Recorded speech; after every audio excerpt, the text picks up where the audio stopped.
नाग पंचमी की कथा। बहुत समय पहले की बात है। एक सेठ जी के 7 पुत्र, सातों के विवाह हो चुके थे। सबसे छोटे पुत्र की पत्नी श्रेष्ठ चरित्र की, सुशील और सरल स्वभाव की थी, परंतु उसको भाई नहीं था। एक दिन बड़ी बहू ने घर लिपने के लिए जंगल से पीली मिट्टी लाने के लिए अपने साथ सभी बहुओं को चलने को कहा। सभी बहुओं ने थाली लिया और खुरपी लेकर जंगल में आकर मिट्टी खोदने लगी। तभी मिट्टी खोदते समय वहाँ एक सर्प निकला, जिसे बड़ी बहू खुरपी से मारने लगी। यह देखकर छोटी बहू ने बड़ी बहू को रोकते हुए कहा, मत मारो इसे, यह बेचारा निरपराध है। यह सुनकर बड़ी बहू ने उसे नहीं मारा। तब सर्प एक तरफ जाकर बैठ गया। तब छोटी बहू ने उस सर्प से कहा, हम अभी लौट कर आते हैं, तुम यहाँ से जाना मत। यह कहकर छोटी बहू सबके साथ मिट्टी लेकर घर चली गई और वहाँ कामकाज में फंसकर जो वादा किया था उसे भूल गई। छोटी बहू को दूसरे दिन यह बात याद आई तो वह सभी बहुओं को साथ लेकर जंगल पहुंची और सर्प को इस स्थान पर बैठा देखकर बोली, सर्प भैया नमस्कार। सर्प ने कहा, तू भैया कह चुकी है, इसलिए तुझे छोड़ देता हूँ, नहीं तो झूठी बात कहने के कारण तुझे अभी डस लेता। छोटी बहू बोली, भैया मुझसे भूल हो गई, उसके लिए क्षमा मांगती हूँ। तब सर्प बोला, अच्छा तू आज से मेरी बहन हुई और मैं तेरा भाई हुआ, तुझे जो मांगना है मांग ले। छोटी बहू बोली, भैया मेरे कोई भाई नहीं है, अच्छा हुआ जो तुम मेरे भाई बन गए। कुछ दिन व्यतीत होने पर वह सर्प मनुष्य का रूप धारण कर उसके घर आया और बोला कि मेरी बहन को मेरे घर भेज दो। सबने कहा कि इसके तो कोई भाई नहीं था। तो सर्प बोला, मैं दूर के रिश्ते में इसका भाई हूँ, बचपन में ही मैं बिछड़ गया था। उसके विश्वास दिलाने पर घर के लोगों ने छोटी बहू को उसके साथ भेज दिया। उसने मार्ग में छोटी बहू को बताया कि मैं वही सर्प हूँ, इसलिए तू डरना नहीं और जहाँ चलने में कठिनाई होगी मेरी पूँछ पकड़ लेना। उसने सर्प के कहे अनुसार ऐसा ही किया और इस प्रकार वह सर्प के घर पहुँच गई। वहाँ के धन ऐश्वर्य को देखकर छोटी बहू आश्चर्यचकित हो गई। वहाँ सर्प की माता ने छोटी बहू से कहा, मैं एक काम से बाहर जा रही हूँ, तू अपने भाई को ठंडा दूध पिला देना। कुछ देर बीतने के बाद छोटी बहू को यह बात ध्यान ना रही और उसने सर्प को गर्म दूध पिला दिया, जिससे सर्प का मुख बुरी तरह से जल गया। यह देखकर सर्प की माँ बहुत क्रोधित हुई, परंतु सर्प के समझाने पर वह शांत हो गई। कुछ दिन बीतने के बाद सर्प ने कहा कि बहन को उसके घर भेज देना चाहिए। तब सर्प और उसके पिता ने छोटी बहू को बहुत सा सोना, चांदी, जेवरात, वस्त्र, आभूषण आदि देकर छोटी बहू को उसके ससुराल पहुंचा दिया। इतना ढेर सारा धन देखकर बड़ी बहू ने छोटी बहू से ईर्ष्या से कहा, तेरा भाई तो बड़ा धनवान है, तुझे तो उसे और भी धन लाना चाहिए। जब सर्प ने यह वचन सुना तो सब वस्तुएं सोने की लाकर उसने अपनी बहन को दे दी। यह देखकर बहू ने कहा, इन्हें झाड़ने के लिए झाड़ू भी सोने की होनी चाहिए। तब सर्प ने झाड़ू भी सोने की लाकर रख दी। सर्प छोटी बहू को हीरा मणियों का एक अद्भुत हार दिया था। उसकी प्रशंसा उस देश की रानी ने भी सुनी और वह राजा से बोली कि सेठ की छोटी बहू का हार यहाँ आना चाहिए। राजा मंत्री को हुक्म दिया कि वह हार लेकर शीघ्र उपस्थित हो।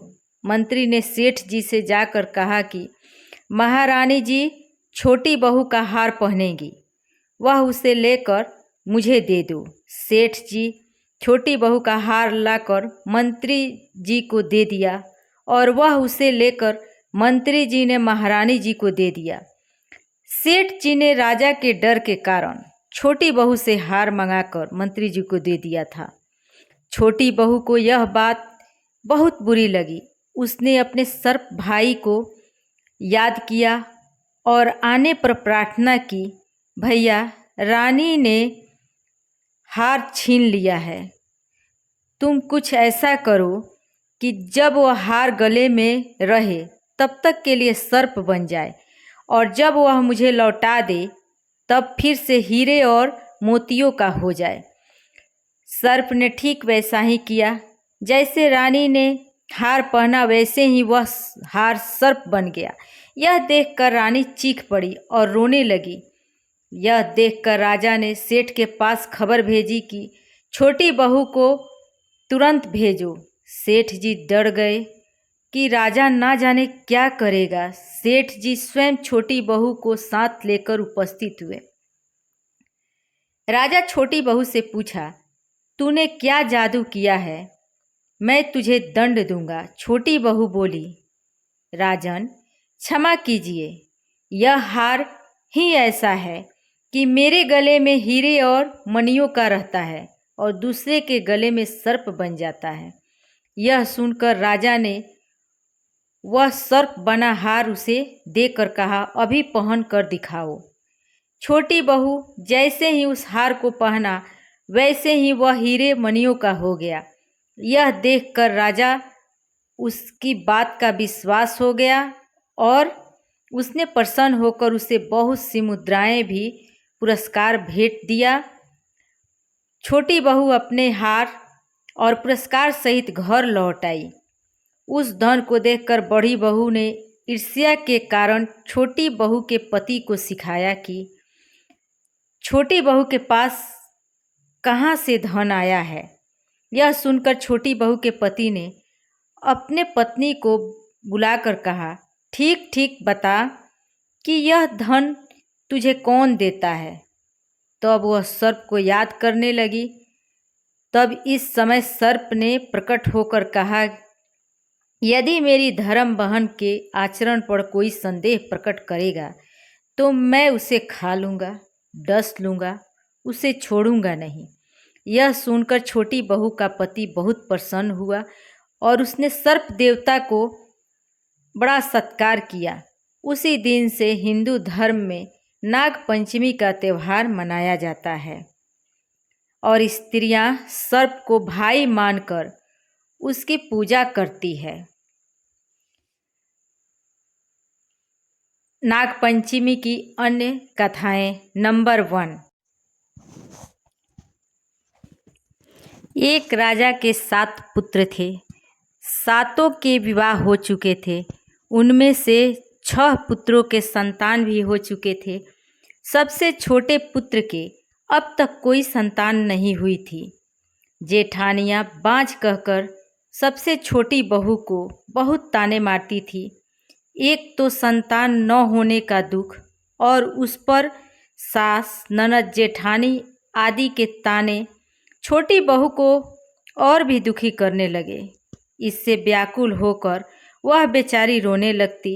उसका पति उसे समझाना चाहता था कि संतान होना या ना होना तो भाग्य के अधीन है, फिर तुम क्यों दुखी होती हो।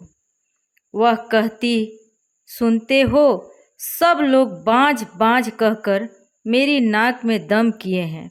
मैं तो तुझे कुछ नहीं कहता हूँ, तू मेरी ओर ध्यान दे और दुख को छोड़कर प्रसन्न रहा कर। पति की बात सुनकर उसे कुछ सांत्वना मिलती, परंतु जब कोई ताने मारता तो वह रोने लगती थी। इस प्रकार एक दिन नाग पंचमी आ गए। चौथ की रात को छोटी बहू ने स्वप्न में 5 नाग दिखाई दिए। उनमें एक ने उनसे कहा, अरे पुत्री, कल नाग पंचमी है, तू अगर हमारा पूजन करे तो तुझे पुत्र रत्न की प्राप्ति होगी। यह सुन वह उठ बैठी और पति को जगा के स्वप्न का हाल सुनाया। पति ने कहा, यह कौन सी बड़ी बात है। 5 नाग अगर दिखाई दिए हैं तो 5 की आकृति बनाकर उसका पूजन कर देना। कहते हैं इसलिए कच्चे दूध से प्रसन्न करना। दूसरे दिन नाग पंचमी को उसने ठीक वैसा ही किया। नागों की पूजा से छोटी बहू को 9 माह के बाद बहुत ही सुंदर पुत्र की प्राप्ति होती है। कथा नंबर 2। किसी राज्य में किसान परिवार रहता था। उसके 2 पुत्र और 1 पुत्री। एक दिन खेत जोतते समय फाल से नाग के 3 बच्चे कुचलकर मर गए। नागिन पहले तो गुस्सा करती रही, फिर उसने अपनी संतान के हत्यारे से बदला लेने का संकल्प किया। रात्रि को नागिन ने किसान और उसकी पत्नी वह दोनों लड़कों को डस लिया। अगले दिन फिर किसान की लड़की को डसने के लिए आई। उस दिन नाग पंचमी था। अगले दिन नाग पंचमी का दिन था। किसान की पुत्री ने दूध का भरा कटोरा उसके सामने रख दिया और हाथ जोड़कर क्षमा मांगने लगी। नागिन ने कन्या से प्रसन्न होकर उसके माता पिता व दोनों भाइयों सहित सबको जीवित कर दिया। तब से आज तक नाग पंचमी के दिन नाग देवता को पूजा की जाती है। नाग पंचमी की कथा हमने आपको सुनाई। अगर कथा अच्छी लगी हो तो मेरे YouTube चैनल को लाइक करें, सब्सक्राइब करें और कमेंट बॉक्स में जय नाग देवता अवश्य लिखें। धन्यवाद।